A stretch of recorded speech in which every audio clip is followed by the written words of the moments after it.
Tayo po ay nagpapatuloy sa ating pong pag-aaral sa Joshua. Ayan. Ating pong patuloy po na pag-aaral na ating pong tema, which is the battle is the Lord's. So, kayo po na at this point, kayo po ay na-encourage din po sa ating pong mga pag-aaral. Sa ating pong pag-aaral po ng salita po ng Panginoon. I hope na somehow, kahit pa paano, meron po tayong natutugunan, meron tayong mga baon na ibabahon sa ating pong araw-araw po na pamumuhay. Yun po yung goal sa ating pong study ng Word. That we find kung sino ba ang Panginoon dito po sa Bible. And then, paano siya nagmamatter sa ating pong araw-araw po ng buhay. Kasi, malakas po ngayon yung temptation, especially dun sa light nangyayari po sa Gaza, sa Israel. Na ini-interpret natin, ay, wala, nagkakagulo sa Israel na yun. So, nasa ba sa Bible yun? Diba? So, end of the world na ba? Yun yung nagiging pinagkakaabalahan.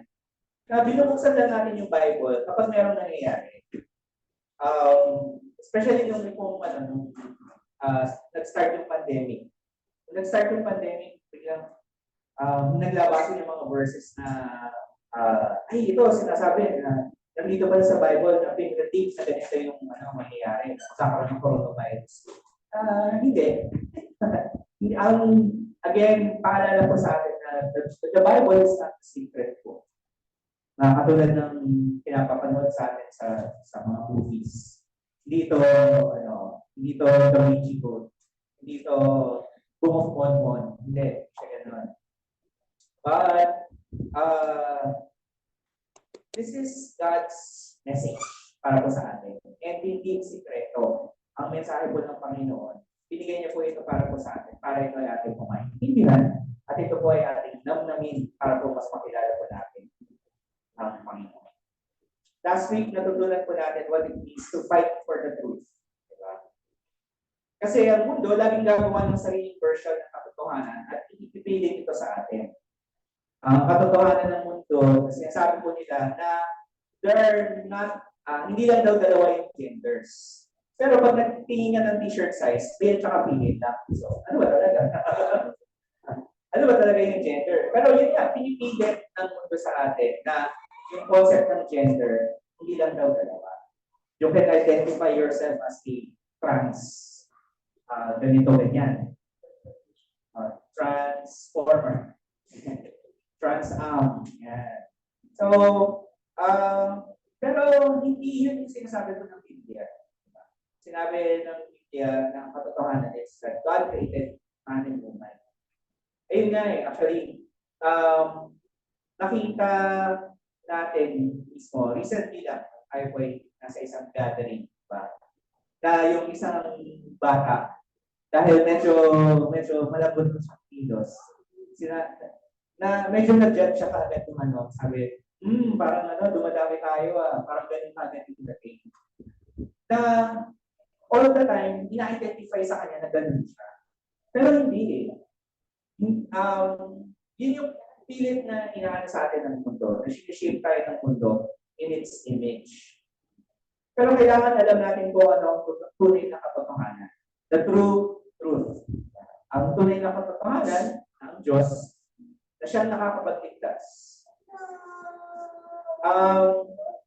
Kung kayo po ay nagda-drive, or kung kayo po ay napansin, actually hindi yung makaka-drive na mga nagda-drive eh.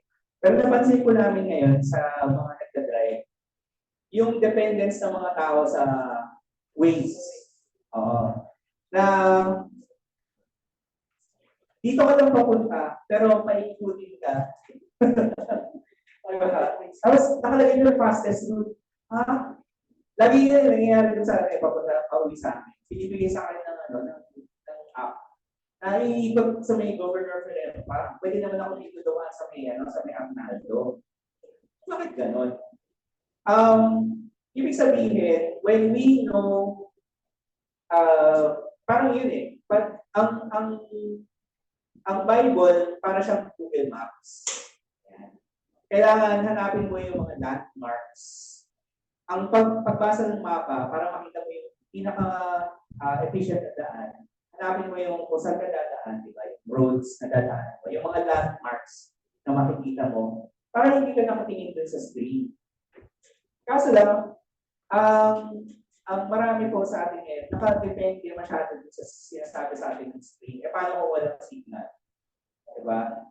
Na, laking problema na, di ba? Ano, napunta, nangyari sa amin yun sa San Mateo, sa dulo ng walang hanggan. So, ganun din po ang pag-aaral ng salita ng Diyos. You have to read it for yourself. You have to look for the signposts, you have to look for the landmarks. Ano yung sinasabi dito sa atin? Para hindi tayo maligaw. And then ang maganda naman po, binibigay po ng Panginoon ang Holy Spirit sa atin para mas ma-appreciate natin at mas maintindihan natin ang salita ng Diyos. Kasi kung depende tayo sa kung ano lang yung sinasabi ni Pastor or sa kung ano lang, makikinig lang ako ng recording, hindi ko nababasahin. Baka mamaya, naliligaw na pala kami. Hindi maliligaw. So, alamin natin ang katotohanan. Ang katotohanan is, even if sa mata ng mundo, hindi tayo successful, ang mahalaga, nasa panig at presensya po tayo ng Panginoon Jesus. So, hindi nagtagal sa, yung last na eksena po natin sa chapter 9, yung encounter ng mga Israelites at Gibeonites. Nagsama-sama yung puwersa ng mga Canaanites, yung mga Amorites, Termites. Yan. Para lusubin nila, gawin po yung kingdom ng Gibeon. Dito po sa labanan na naganap, I hope you took time to read chapter 10. Makikita po natin na isa sa mga pinaka-amazing na nangyari po sa Bible. And that is how the sun stood still. Imagine niyo na, Pastor, di ba umiikot yung earth? So paano na-stand still yung sun? Pag-uusapan natin yan later. So, ang ating pong pag-aaral po this morning is pinagana natin na fight idolatry. Labanan natin ang pagpapalit sa tunay na Diyos. Kanina inawin natin ang tungkol sa tunay na Diyos. Diba? Na siya ay walang katulad. So, samahan niyo po ako sa pagbasa ng Joshua chapter 10. We will be reading all 28 verses. Joshua chapter 10. Samahan niyo po ako sa inyong pong Bibles or dito po sa screen. Sige po. Joshua chapter 10. As soon as Adonizedek, king of Jerusalem, heard how Joshua had captured Ai and had devoted it to destruction, doing to Ai and its king as he had done to Jericho and its king, and how the inhabitants of Gibeon had made peace with Israel, were among them, he feared greatly, because Gibeon was a great city, like one of the royal cities, and because it was greater than Ai, and all its men were warriors. So Adonizedek, king of Jerusalem, sent to Hoham, king of Hebron, to Piram, king of Jarmuth, to Jabiah, king of Lachish, and to Debir, king of Gibeon, saying, "Come up to me and help me, and let us strike Gibeon, for it has made peace with Joshua and with the people of Israel." Then the 5 kings of the Amorites, the king of Jerusalem, the king of Hebron, the king of Jarmuth, the king of Lachish, and the king of Gibeon gathered their forces and went up with all their armies and camped against Gibeon and made war against it. And the men of Gibeon sent Joshua up to Gilgal, saying, "Do not relax your hand from your servants. Come up to us quickly and save us and help us. For all the kings of the Amorites who dwell in the hill country are gathered against us." So Joshua went up from Gilgal, he and all the people of war with him, all the mighty men of valor. And the Lord said to Joshua, "Do not fear them, for I have given them into your hands. Not a man of them shall stand before thee." So Joshua came upon them suddenly, having marched up all night from Gilgal. And the Lord threw them into a panic struck them with a great blow at Gibeon, and chased them by the way of the ascent of Beth Horon, and struck them as far as Azekah and Makkedah. As they fled before Israel, when they were going down the ascent of Beth Horon, the Lord threw down large stones from heaven on them as far as Azekah, and they died. There were more who died because of the hailstones than the sons of Israel killed with the sword. At that time, Joshua spoke to the Lord in the day when the Lord gave the Amorites over to the sons of Israel. And he said in the sight of Israel, Sun, stand still at Gibeon, and moon in the valley of Aijalon.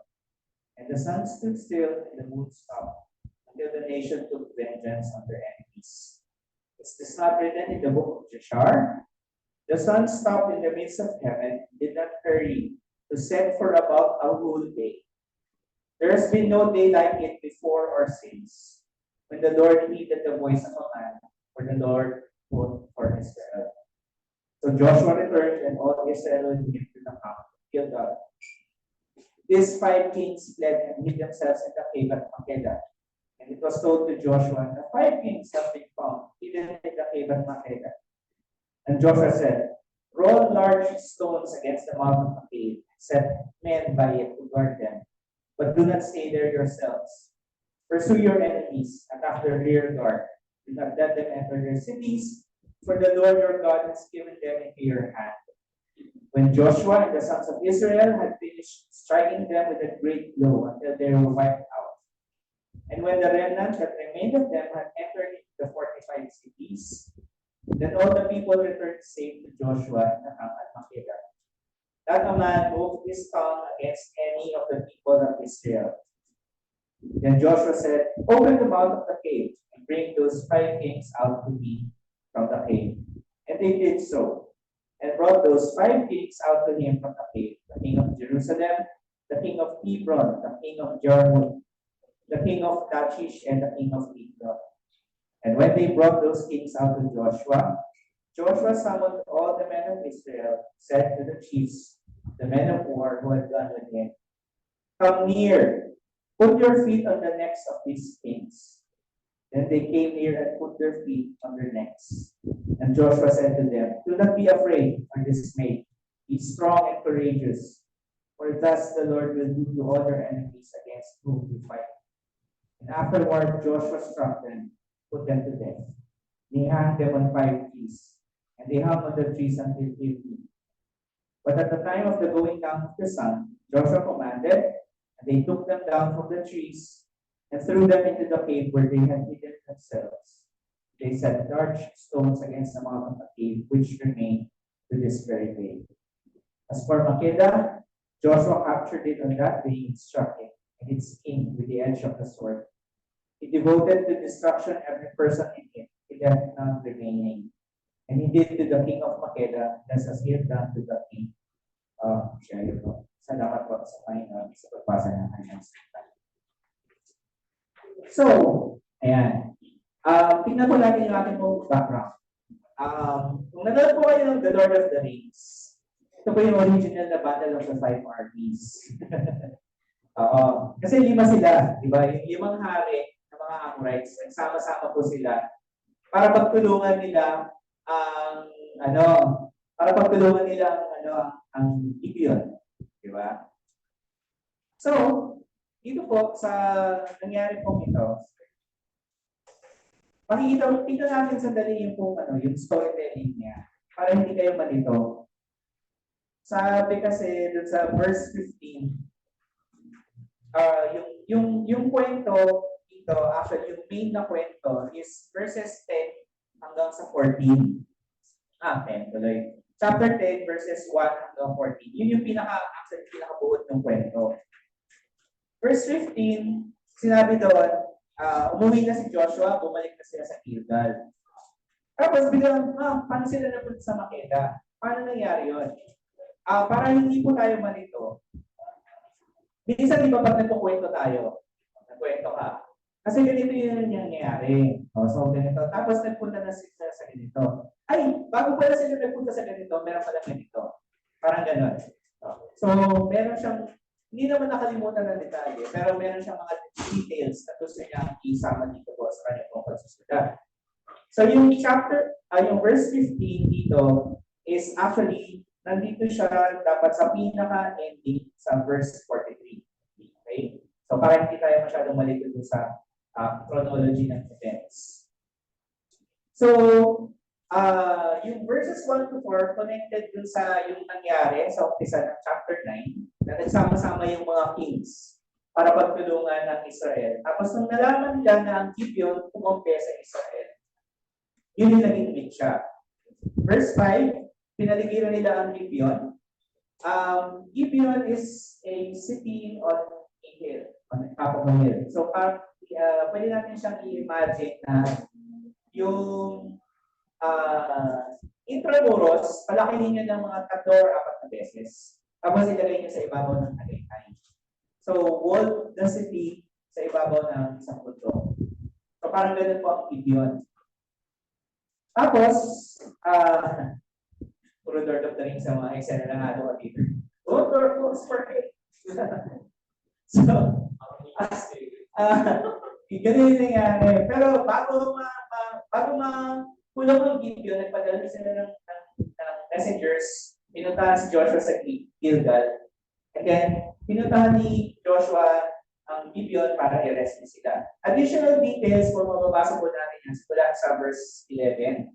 Yung pagkatalo ng mga Amorites, na tapos nakita yung 5 kings.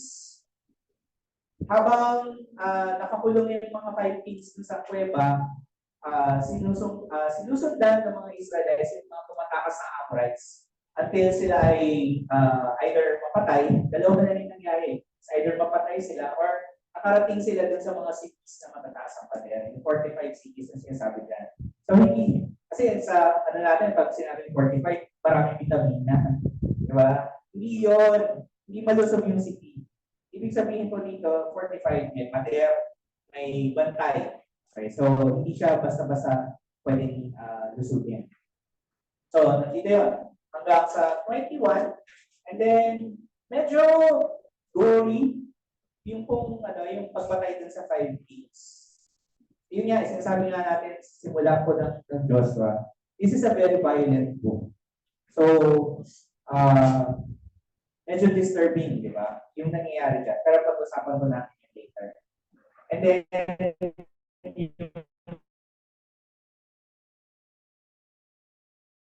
great city siguro sa ating po sa panahon natin ngayon, pagka sinabing Royal City, ito yung mga important cities like Manila, ayan, Manila, General Trias, wow, important. Cebu, di ba? Baguio. Pagka binanggit natin yung mga cities yan, alam mo yan, meron siyang significance. Pero ang Gibeon, pwede natin siyang ihalin tulad kung ang Intramuros was the seat of power noong panahon ng mga Kastila dito sa atin. Pwede nating i-multiply mo yung size by 3 or 4 times. Tapos yung influence niya is paabutin natin hanggang sa may bandang CCP. Yan. So, simula sa CCP, hanggang sa may Malacanang Palace, hanggang sa may North Harbor. Ganun yung area na sakop niya. Compared sa I, diba? Ang I kasing laki lang ng Ibo City. Hindi, nakalahati ng Ibo City. Dito sa tapat. So, makikita natin na ang importante itong city na ito. Pinag-aaralan din natin last time na diba merong mga daanan dito, trade routes na dumadaan. Via Maris, yung Central Highway, tapos yung Dangmari. So, dahil kinuha ng mga Israelites itong portion na ito, basically nahati ang Canaan in half. Pag bumagsak ang Gibeon, wala na. Tapos ang boxing. Kontrolado ng Israelites yung access to the north and access to the south. Kaya, ganun na lang kung bakit gustong bawiin nung 5 armies itong Gibeon. It was very, very important. Ang ay, okay, bumagsak. Pero ito, hindi lang siya basta-basta. Sinabi dito na sa verse 2, all its men were warriors. So, ibig sabihin, pwede natin i-compare sila sa special forces. Lahat sila magagaling makipaglaban. Para silang yung pangalan ng One Piece, yung grupo ni Luffy. Straw Hat Pirates. So para silang ganun silang gagagaling kasi makipaglaban. Parang hindi sila namamatay. Pero yun nga, ganun sila ka-importante. So, ayan. The battle at Gibeon was very, very important. Pangalawa, kailangan natin makita po dito sa passage na even if hindi kinonsulta ni Joshua yung kanilang kontrata with the Gibeonites, interesting po dito kasi si God na mismo, siya na nagsabi na, sabi dito sa verse 7 to 8, di ba? Do not fear them, for I have given them into your hands. Diba? Kahit na, remember, yung original na conditions ang pagpasok nila sa Canaan, wala silang ititira. Kailangan lahat patayin. Kasi pagka hinayaan yung mabuhay sila, pwede nila kayong influensahan para ilayo ang puso ninyo mula sa Panginoon.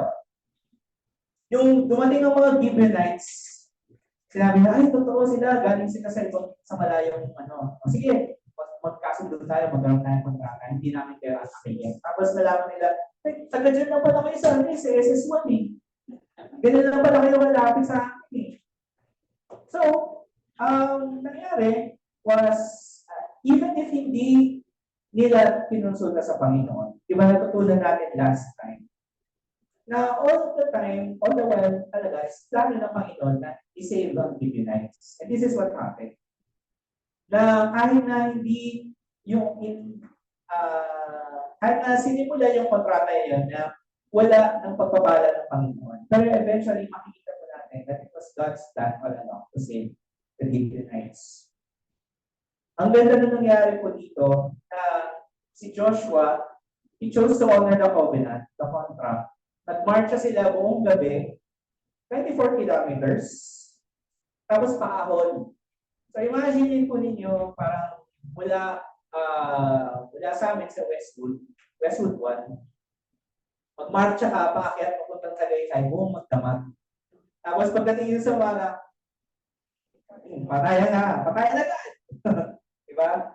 Ang galing nga actually dito sa verse 9, nagkakulatan. Pag-gising ng mga good morning, wala, patay na. Na-ambush na po sila. Ang galing actually dito na ginawa ng Panginoon. Sinabi niya, I have given them into your hands. Sinabi ng Panginoon, sige, ibigay ko sa inyo yung victory. Pero kailangan kayo pa din na makipaglaban. At bagamat importante po dito sa nakipaglaban si Joshua, makikita po natin dito sa text, na ang Diyos na mismo ang nagtanggol sa Israel at sa Gibeon. Sa verse 10, diba, nagkaroon ng panic. Nung pag-gising nila, Israelites, nataranta yung buong, yung limang armies na yun na naka-ipon. Nataranta sila. Piglasan sila, tumakbo. Hinabol sila ng mga Israelites. Tapos, sa verse 11, ang grabe ito, nagpaulan ng hailstones ang Diyos. Ano ba yung hailstones?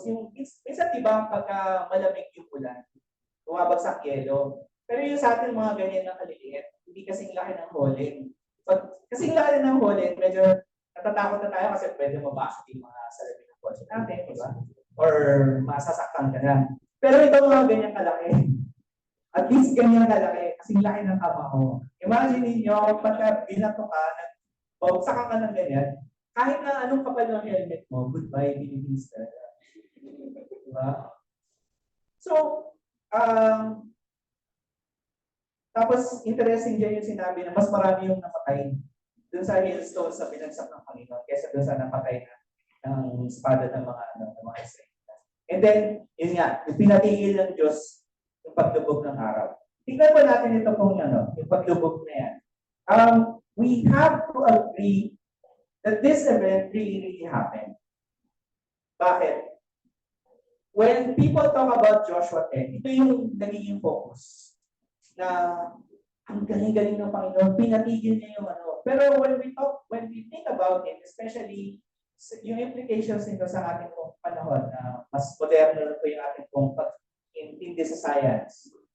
For example, ito pong verse po na ito, ang naging basehan ng Catholic Church para i-reject yung Copernican theory. Balik tayo sa school. Sino ba si Nicholas Copernicus? Yun yung kapitbahay namin. Nagtitinda ng gatas. Hindi. Si Nicholas Copernicus theorize siya, nag-present siya ng teorya na kasi before niyan, si Ptolemy, sabi niya, araw umaangat mula sa east, nagsiset dito po sa west. So, ibig sabihin, yung araw iikot sa earth. Tapos, pinresent niya yung tinatawag na flat earth theory. So, flat lang ang Pero, ayon kay Copernicus, tsaka kay Galileo, the earth is round. Okay? Bilog ang mundo. Tapos, yung earth ang ikot sa sun. Ito yung tinatawag na heliocentric theory. And for at least 1,000 years, dinedeny ng Catholic Church na mali. Mali ang katuruan nyo yan. Isa kayong mga heresy. Galing sa demonyo yung inyong pagtuturo. Dahil sabi dito sa Bible that the sun stood still. Okay? Pero, we now know sa natin na ang earth umiikot sa sun, ilang araw? 365 and 1/4 day. Okay. So tayo umiikot around the sun. Proven na yan. And then, although ngayon, nagbabalikan yung mga nagsasabi ng flat na yung earth. Yan. Pero again, yun nga, sinasabi ng mga ng Catholic Church until nitong 1990s lang, nila tinanggal yung ban kay Galileo na kasi in-excommunicate si Galileo from the church. So, doon lang nila na sinabi na, ay, tama pala si Galileo sa sinabi niya. Pero we have to remember here, sinabi din kasi dito sa the sun stopped in the midst of heaven, so tanghaling tapat, and did not hurry to set for about a whole day.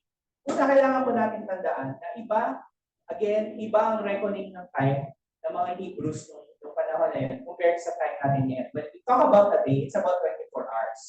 6 a.m. to 6 a.m. the next day. Sa biblical times, ang isang araw ay 6 a.m. to 6 p.m. 12 hours lang. Hindi counted yung 9 hours as part of the day. Okay? So, pagka sinabi, didn't hurry to set for about a whole day. So, ibig sabihin na extend ng, instead of 48 hours, around siguro 36 hours yung daylight. So, hindi natin alam kung paano nangyari ito. Again, pangalawa, marami na pong nagtangka na i-explain itong pangyayari nito in light of modern science. So, may nagsabi na may eclipse daw na nangyari, pero medyo may problema yan kasi sinabi ni Joshua, sun stands still at Gibeon, nandito po siya sa east, tapos moon in the valley of Aijalon, nandito siya sa west. So magkahiwalay sila. So alam natin na ang eclipse dapat magkapila sila. So medyo may problema doon. Pangalawa, baka doon poetic imagery lang. Diba minsan ang dami nating trabaho. Umuwi ka ng school, galing ng school ng 8 p.m. Wow. Ang haba naman ng araw na ito. Diba? Minsan sinasabi natin na gano'n. So, baka daw, yung the sun stood still, ibig sabihin ay poetic daw yan na pagsasabi. Pero, may issue tayo dahil dito sa explanation na ito kasi ang genre ng Joshua is history. It's not poetry. It's not prophecy. So, medyo out of place kung gano'n natin i-interpret yung passage ng gano'n. Another interpretation dito is sinasabi na yung sinabi dito ni Joshua na sun stands still ay sinabi na hindi naman talaga stand still na tumigil yung galaw ng araw. But ang sinasabi dito, stop shining. Okay? Remember, nagmarcha sila buong gabi. So gusto nila na nung dadatnan nila yung mga Amorites na tutulog-tulog at inatake nila. So gusto ni Joshua na ma-extend yung 9 hours, yung dilim. Kaya daw ang sagot ng Panginoon is nagpadala ng hailstorm. Kasi madilim yun. Kailangan mo ng napakadilim na, di ba yung mga ulan na, yung sampay, dilim-dilim na. Ganong klaseng dilim ng mga twice na gano'n. Parang mayroong conditions for hailstorm. So,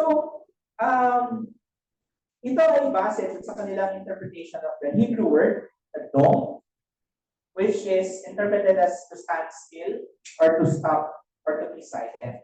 So, sinasabi nila na baka prayer talaga ni Joshua, tumigil yung araw sa pagliliwanag. Okay? However, medyo may problema naman yung ganitong classic explanation. Kasi lahat ng translations, sinasabi dito, the sun stood still, hindi naman the sun stopped shining. So, lahat ng major translations, sinasabi na the sun, tumigil siya sa kanyang paggalaw.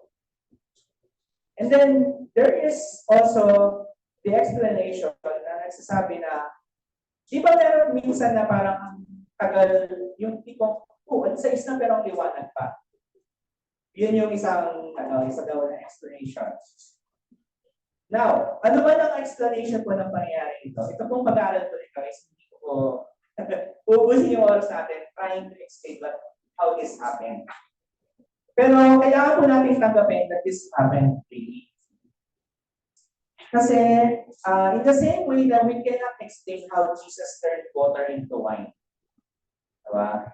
Or paano pinakain ng Panginoon na mahigit 5,000 katao gamit lang ang 5 tinapay sa 2 isda. Ano dumami yun? Diba? Sa atin, somehow sa atin na-explain natin kasi diba, pag meron tayong kainan, o pag-pray ka na, bigla nakakakain lahat. Parang feeling natin, konti lang yung pagkain. Pero bigla, nabusog na, tapos makakapag-take food pa. Diba? Makakapag-shower na pa. Milagro yan palagi pag meron tayong kain kasi. Pero we cannot explain this. We cannot explain how this happened. But we have to accept that this actually happened at one point in time in history. Kasi kung hindi natin kung tatangan natin na i-explain itong pangyayari ito, ay hindi po tayo matatapos sa ating pag-aaral po today. Tapos pangalawa, we will be actually missing the point. Na importante itong pangyayari ito kung gusto natin mas maintindihan ang tungkol sa idolatry and how it affects yung ating pong relasyon po sa Panginoon. Unang katotohanan po dito, idolatry starts with believing that God is not important as He is. Nagsisimula po ang idolatry kapag sinabi natin na hindi naman, okay na yan. Love naman ako ni God. Mahal niya naman ako. Diba?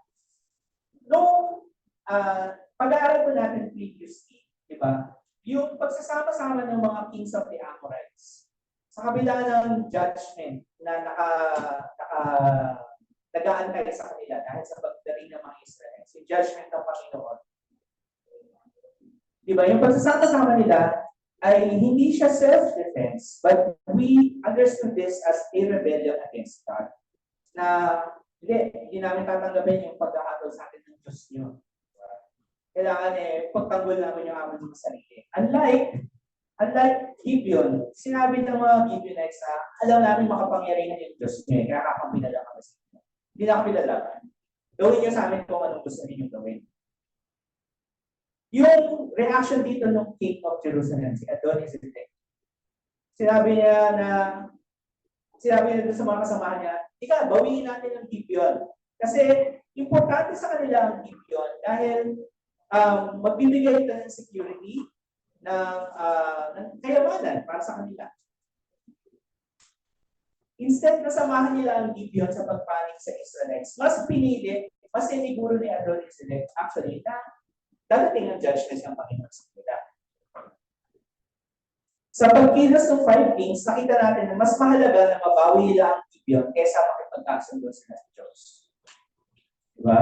It has made peace with Joshua and the people of Israel. Hindi namin matatanggap na sila kumampi sa Israel at sa Diyos nila. This is where idolatry begins. Kapag nagsimula tayong kilalanin ang ibang tao or ibang bagay, mas importante sa Diyos. So ano ba yung mga bagay na maaaring mas binibigyan natin ng importansya kaysa sa Diyos? And there are a lot of things that I can talk about, but one, especially sa panahon natin ngayon, that I find very disturbing is the pursuit of personal happiness. Hindi po masamang maging masaya. Okay? Don't get me wrong. Kailangan, bawal pala maging masaya dito sa church nito. Bakit Joy in Christ yung pangalan natin? So kaya nga pala, pag pupunta tayo sa church nito, wala kang sumakot ka. Diba? Kasi bawal na maging happy. Hindi po masamang maging masaya. Pero, kung ang kasiyahan na po natin ng mas pinahahalagahan natin, ang idolatry na po ito. Ito nga yung joke, di ba? Sinabi, pagka sinabi ni Pastor na dadating na ang Panginoon Jesus. Tapos meron bigla magsasabi, Lord, teka lang, huwag ka muna dadating kasi wala kang jowa. Diba? We treat it as, nakakatawa siya to a certain degree, but to a certain point, medyo disturbing siya kasi ibig sabihin, mas mahalaga sa iyo yung jowa mo kaysa sa pagdating ni Cristo. Diba? O kaya naman, pwede na, baka sinasabi natin, deserve ko naman maging masaya, Lord, sana huwag mo lang punin sa akin to. Diba? Yung kung ganito po ang reaction natin sa mga bagay-bagay, kung paano po gumagawa ang Panginoon sa ating buhay. Parang ito po ay ilan sa mga senyales na mas mahalaga po sa atin ang ating kasiyahan kaysa sa fulfillment na meron po tayo kay Kristo. Diba? We need to remember that nothing in this world, nothing, sabi nga yung ad ng Disneyland, diba? The happiest place on earth. Diba? Kahit na shareholder ka ng Disneyland, doon ka na halos nakatira sa happiest place on earth. Diba? Hindi ito may bibigay yung fulfillment na meron lang tayo kay Kristo. At hindi po limited sa mga bagay ang idolatry. Kasi baka sinasabi natin, wala naman ako sinasambang mga maliliit na bagay or wala naman akong mga pictures na ganyan. Pero I do know of Christians na parang sinasabi nila na okay lang naman na meron akong ganitong mga nakakabit sa kotse ko, sa motor ko, or sa loob ng wallet ko, may picture ni ganito. Diba? Kasi para sa kanila, sinasabi nila na hindi naman ito masama, naniniwala pa rin ako kay Lord. Pero hindi naman masama, no? Maniwala tayo kung dito na bibigay sa atin ng swerte, diba? So again, hindi nga, huwag tayo maniwala sa swerte, malas. Kung dito natin kinukuha yung ating pong security, yung ating pong fulfillment, may tuturing po natin na idols. Ito nga sa entertainment industry, diba? Yung explanation or interpretation natin sa mga idols, ito yung mga mapuputi yung mukha, mapuputi yung may kulay yung buhok, tapos ang pogi, or ang cute-cute nila, diba? Tinuturing natin sila mga idols. And, ang tawag nito, kung dumadating na tayo sa point na sila na yung pinaka-importante sa buhay natin, na kailangan makabili ako ng merch na ito. Kahit na nasasakripisyo na pala yung mga basic needs sa ating pamilya, di ba? Kailangan maka-attend ako ng concert ni Little Poor. Na willing hindi mo lang ako church kasi mag-attend ako ng concert na ganito. So, siyasatin natin yung mga puso natin.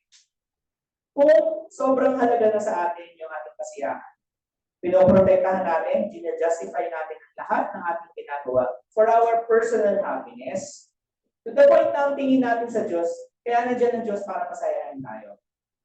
And that is idolatry.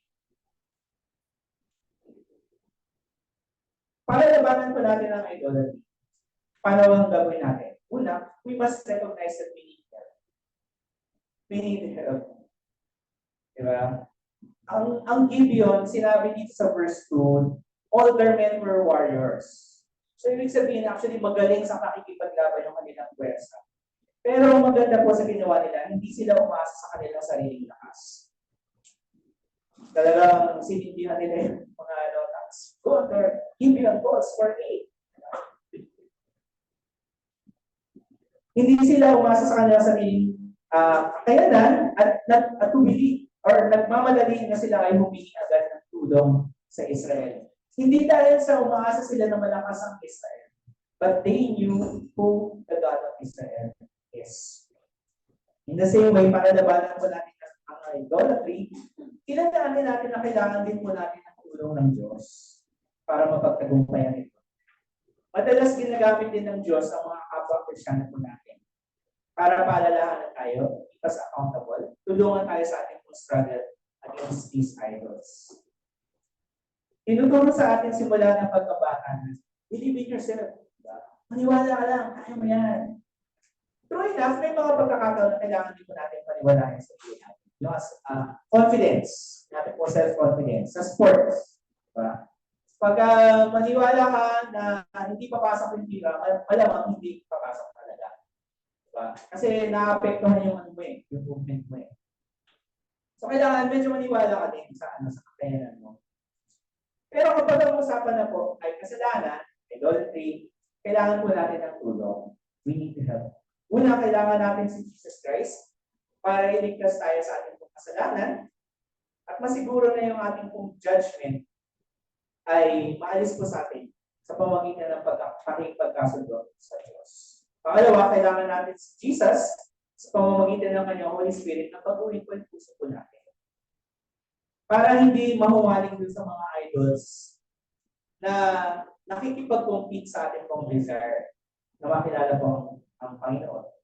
Pangatlo, binigay ni Jesus sa ating pong church. So we do not have to struggle alone. Kailangan, pwede natin tulungan at i-remind about isa na ating pong tunay na joy at fulfillment na kay Kristo lamang. Lahat po lang ito ay biyaya ng Diyos para sa atin, para ma-overcome po natin ng idolatry. At yung puso po natin, i-desire natin si Jesus at ang kanyang pagkabalik. Pangalawa po, nakatotohanan. Kung ang idolatry nag-i-start sa paniniwala na ang Diyos, hindi siya ganun ka-importante. Lumalaki or lumalakas ang idolatry. Kapag nag-start tayo maniwala na ang Diyos, hindi siya sapat. He is not as wise and powerful as He is. Dito po sa verse 21, baka po nagtataka kayo, ano kaya ibig sabihin itong phrase na ito? Not a man moved his tongue. Ganun ba ang nun? Bakit kaya nilagay ng writer yung observation nito? Kasi maaaring, dahil naniniwala ang mga Canaanites na yung Diyos nila mas malakas kaysa sa Diyos ng Israelites. Maaaring nagpapakala sila ng mga fake news, misinformation, para sabihin na hindi naman ganun kalakas ang mga Israelites. Remember, yung mga Israelites, wala silang tangke, wala silang mga chariots during their time. Yung mga swords nila, hindi naman talaga ganun ka-sophisticated. Wala silang horses, wala silang cavalry. Na importante during that time sa makikipaglaban. Kaya maaaring sinasabi nila, ganyan naman na sige. Kaya-kaya natin talunin yung mga yan. Laking gulat nila, mali pala ang kanilang paniniwala. Kaya wala sa kanilang naglakas ng loob na magsabi ng kahit na anything. Walang nagsalita. Yun po yung sabihin nitong nakamatog isang. Walang nangahas na magsalita laban sa Israel at laban sa kanilang Diyos. And maaaring minsan ganun ang tingin po natin sa Diyos. For example, hindi naman ako kaya patawarin ng Diyos, ang laki-laki ng kasalanan ng gawa. Diba? Oh, pinatawad ka na ng Diyos, ba't hindi mo mapatawad ang sarili mo? Kasi ang laki-laki talaga ng kasalanan ng nagawa ko eh. Diba? We are making actually an idol of ourselves. Pagaganda na ating pong paniniwala. O gaya ng sinabi ko, hindi naman masama na maglagay ako ng bagay na sa pintuan natin, diba? Para magpapasok ng blessing. Diba? Pero nagdadasal pa rin naman ako kay God. O kaya naman, protection lang naman ito, kaya ako naglalagay ng ganitong may dinidikit ako na ganyan sa sasakyan. Kung sticker lang ng HOA, okay lang. Kailangan mo talaga yan. Diba? ba? Pero may mga dinidikit ka sa mga objects na meron ka, na may mga dasal, yung mga ganitong klaseng bulong. Diba? You are, nilalagay mo yung security mo sa ganitong bagay. Ay, binili ko yan sa ganitong ganyan. Na-bless yan na may ganito ganyan. Diba? So, ibig ko sabihin, hindi ganun ka-powerful ang Diyos na kailangan mo ng ganitong object para sa iyong personal na protection. Para para hindi malugi ang iyong bank account. Diba? Kailangan mo ng ganitong klaseng object. Diba? Ibig sabihin, kina-compartmentalize mo natin ang kapangyarihan ng Diyos. Kung ang tingin natin sa Diyos, hindi niya kaya gawin itong mga bagay na ito, gaya ng ating kapatawaran, ng ating pangangailangan, yung ating protection, paano hinahanap po natin ito sa ibang bagay? That is, making idolatry true. Pero we have to again remember, just because the Lord can, does not always mean that He will. Hindi porket kayang patigilin ng Panginoong Diyos ang bagyo, does not mean that He will stop it. And ayun, sa dami po ng mga bagyo na dati pong nararanasan, parang yun nga na meron pang special prayer para hindi maranasan ang ganitong klase na pinopost. Ganyan. Yung tinatawag ng orasyon interata. Pero hindi wala din yung kapangyarihan doon sa prayer. Diba? Sinabi nga, sinabi na ni Cristo mismo, not my will but yours be done. Pwede namang sabihin ni Jesus na, Lord, huwag na lang. Mahirap to eh. But not my will but yours be done. And sa brokenness po ng ating mundo, madalas hinahayaan ng Panginoon na mangyari yung mga ganitong klaseng pangyayari sa atin. To show yung kanya pong power, yung kanya pong kindness sa atin, yung kanyang compassion. Hindi pala ating ibibigay ng Diyos yung ating mga hiling at yung ating mga panalangin kasi hindi po siya CD, hindi siya ATM. Alam ng Panginoon kung ano ang mas makakabuti sa atin. Walang iba kundi siya mismo ang makakabuti para sa atin. Kung hindi tayo mag-submit sa will ng Panginoon, madalas maghahanap po tayo ng mga substitutes para ibigay kung ano ang gusto natin. May nagsabi noon na if your God ay kaya mong intindihin, then that is not God at all. Pag ang Diyos, alam mo na, ganito na yan. Kaya mo siyang i-explain ng ganito, then that may not be God at all. So, para labanan po natin ang idolatry, kailangan kilalanin natin ang Diyos higit pa sa ating mga sariling lakas. I think this, next po yan. This was a statement by God. Kasi si Baal ay God of the weather para po sa Canaanites. So parang, yung God nila, malamang hindi nila kaya And this was a statement. Nagpawala ng Panginoon ng ganyan kalalaki at least siguro, kasing laki ng ulo ni Esther yung bato na bumagsak eh. And then, ang importante po dito yung observation. Sabi, there were more who died because of the hailstones. Ang tindi ng galit ng Panginoon dito. Hindi pala ako totoo. Talagang boom. Talagang binagsak ng Panginoon ng katotohanan kung sino siya. And it was a clear demonstration of God's power na, yun nga, nakita natin sa verse 21, at tamimik yung mga Canaanites. Walang nangakas na magsalita. Ang paglaban sa idolatry, kasama po dito ang pagkilala na ang Diyos ay higit pa sa ating mong sariling lakas. Yes, nakipaglaban si Joshua sa mga uprights. Pero involved pa din, actually, nakita natin na andun yung lakas ng Diyos. Ang lakas ng Diyos ang dahilan kung bakit nagkaroon ng panic sa kampo ng mga 5 armies. Siya yung nagbigay nitong hailstones na ito. Siya rin yung nagpatigil ng araw. Para mahabol ng mga Israelita, yung mga tumatakas sa sundalo bago sila makarating dun sa mga cities na may pader. Sa ating buhay, malakas po ang temptation na umasa po tayo sa sarili natin lakas. Or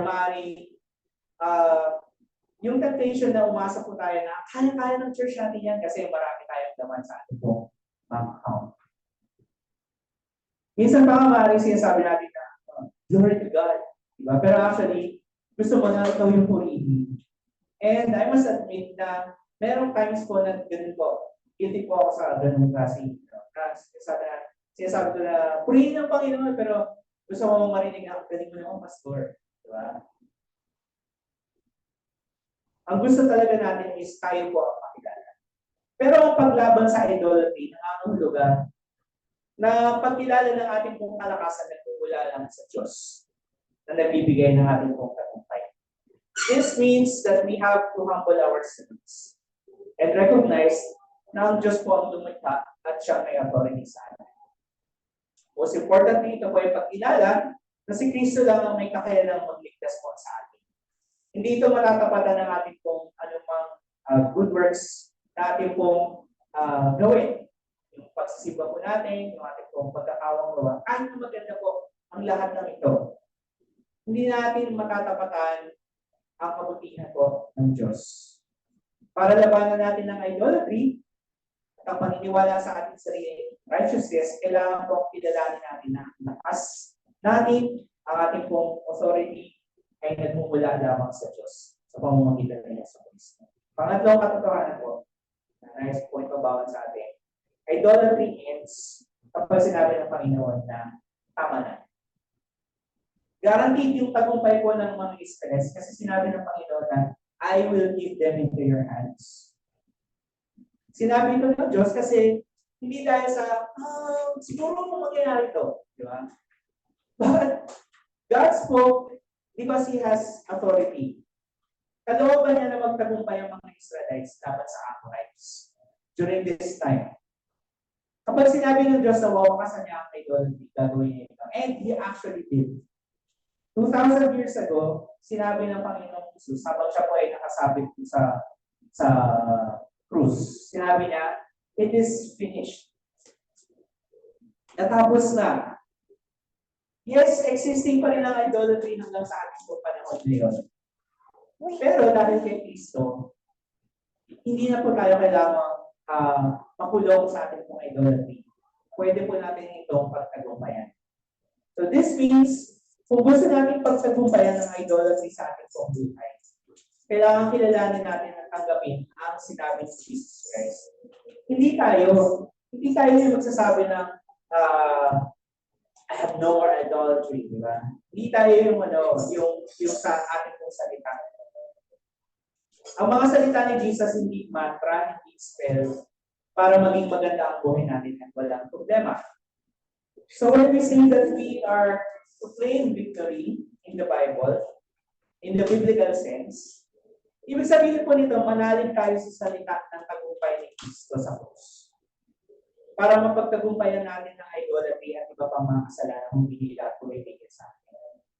Pag sinasabi ko that we need to claim victory in our lives, hindi ibig sabihin na hindi na tayo magkakaproblema sa bank account natin, hindi ka na magkakaproblema sa trabaho, hindi ka na magkakasakit. Diba?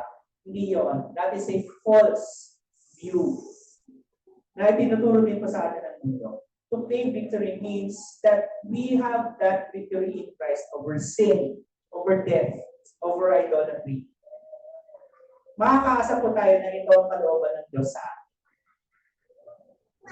Nais niya na tayo makapagkasundo sa Kanya, ma-overcome natin ang sin sa ating buhay sa lakas ni Jesus Christ.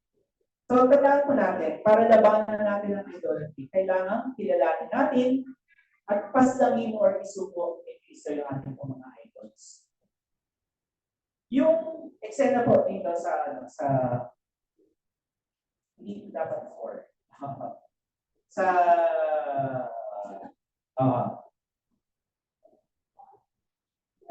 anyway, sinabi ni Joshua dun sa mga Israelite elders, 24 yan, verse 24. Sinabi niya dun sa mga elders ng Israel, ipatong niyo yung paa ninyo dun sa leeg ng 5 kings. So nakadapa yung mga kings sa lupa, talagang nakamudmud yung kanilang mukha sa lupa. And then tatapakan ng mga elders, isa-isa yung kanilang leeg. And it was, sa atin siguro, grabe naman ano yan. And yes, it was meant as a sign of humiliation and a sign of subjugation. Ibig sabihin, wala kang authority sa akin. So, tapos ang nangyari, nung sinabi na wala kang authority sa akin, sinabi ni Joshua na, ayun, patayin na sila. Diba? And then sinabi niyo kanilang mga bangkay sa puno, hanggang sa lumubog yung araw. Tapos kung saan yung cave, yung kuweba kung saan sila natagpuan, hinagis din. Medyo violent sorry. Hinagis yung kanilang mga katawan doon, tapos tinakpan ng mga malalaking bato. And it is violent, pero kailangan pong ganito po ang approach ko natin when we need to deal with sin in our lives. May commercial lang, di ba, na germs baby. So, ang sin din po sa akin po ay hindi din natin siya dapat inaalagaan. We need to be no mercy pagdating po sa atin po kasalanan. Kailangan isuko natin. Kilalanin natin muna ang idolatry natin sa atin po. Para malaman natin, ano ba yung uubos sa ating pong resources, sa ating pong oras. Sabi ni Gwen Choi, yun yung pinakamadaling test. Ano yung uubos? Ako, yung trabaho ko, Lord, isusumo ko na. Wag ganun. Pero kung baka mamaya balita ako, nag-resign na kayo lahat. Kasi, idolatry ko po. Hindi ganun na. Walang ganun na. Okay, nakain yung oras ko. Hindi ka mag-conserve sa church. Hindi ganun. Wala tayong sinasabi ganun. Kailangan niyo pong i-provide yung needs sa inyong mga pamilya. Tapos at the same time, your work, maybe also your ministry. Tinawag kayo ng Panginoon kung saan kayo nagkatrabaho sa ngayon. Para maging pagpapala, maging makilala ng mga tao sa trabaho nyo kung sino ang Diyos sa inyong buhay. Pero, yun, kailangan natin kilalanin ano ba yung mga idols in my life that compete with my affection with God. Recognize natin sila and then hindi na baka mamaya nagsusunod kayo sa bahay niyo I kill you in the name of Jesus. Hindi yun gano'n. Hindi yun yung tinuturo ko dito. But we need to surrender all of these things para po ng Panginoon. Ito ba ay tao? Ito ba ay bagay, gawain, or paniniwala na naglalayo sa atin sa Diyos? Ito ba ay kumakain ng ating oras na kakasana na i-spend sa pagkilala kay Kristo sa pagbabasa ng kanyang salita, sa ating pananalangin, sa ating mga pagsulat sa Kanya. So anuman ang mga bagay or tao ito, i-surrender po natin sa paanan ni Jesus. Siya lang ang may kakayanang patayin ng lahat ng affections na ito sa ating pong puso. As our reflection po, tingnan po natin yung sa verse 14. Kaya nga kailangan natin i-accept that the Son stood still. Kasi kung tatry natin i-explain yung pangyayari yun sa ating sariling pananaw, sa ating sariling understanding ng modern science, malilagate po itong statement na ito. Sinabi ng writer, there has been no day like it before our sins. So, ibig sabihin, it was very, very unique event. It was a very unique event. And, makakatulong po sa ating pong pag-intindi dun po sa ating yun, sa pangyayari yun. Na in the same way na alam natin na, naging spin ang Earth sa kanyang axis. Kaya, tingin natin, kumakangat at nagsiset yung araw. Pero still, we refer to it na from the rising of the sun, to the going down. Hindi naman natin pinagbabawal na kantahin yun diba? Kasi, hindi dapat from the spinning of the earth. Dapat gano'n, yun yung tama. Pero hindi. Kasi, we see things as, yun yung nakikita natin Kumangat yung araw, lumulubog.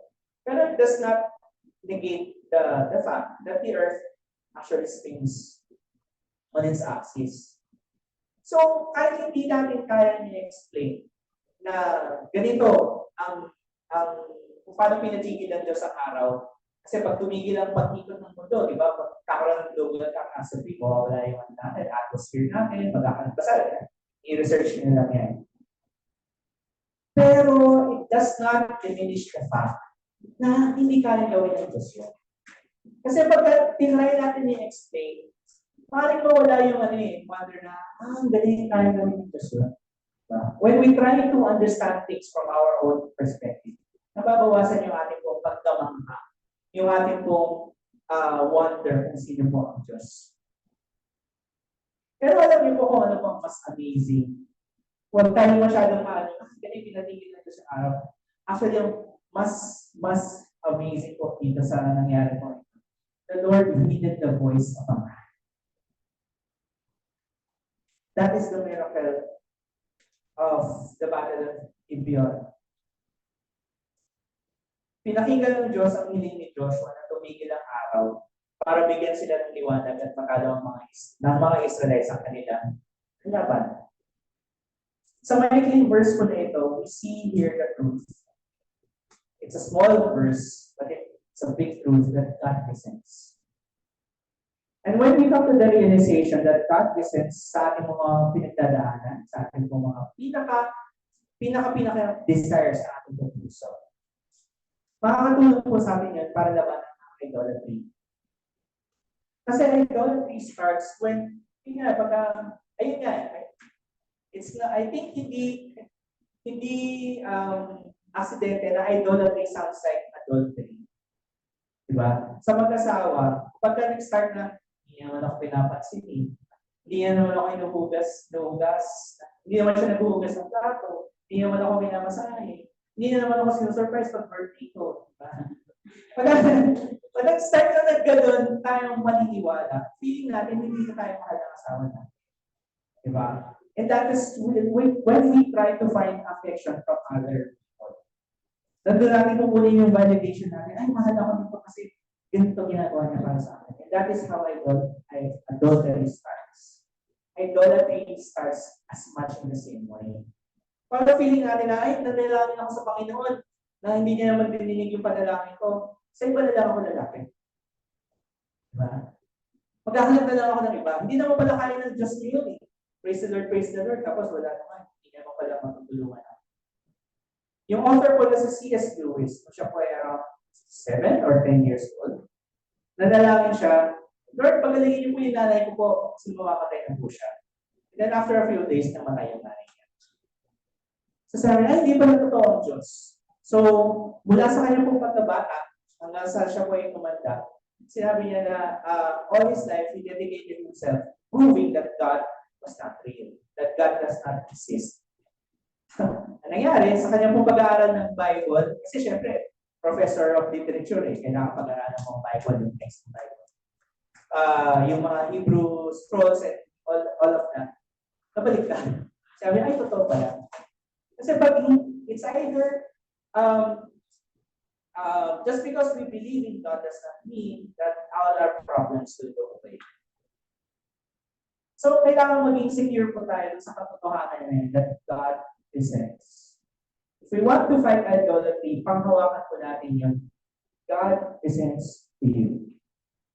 God listens to prayers that we are not able to vent out.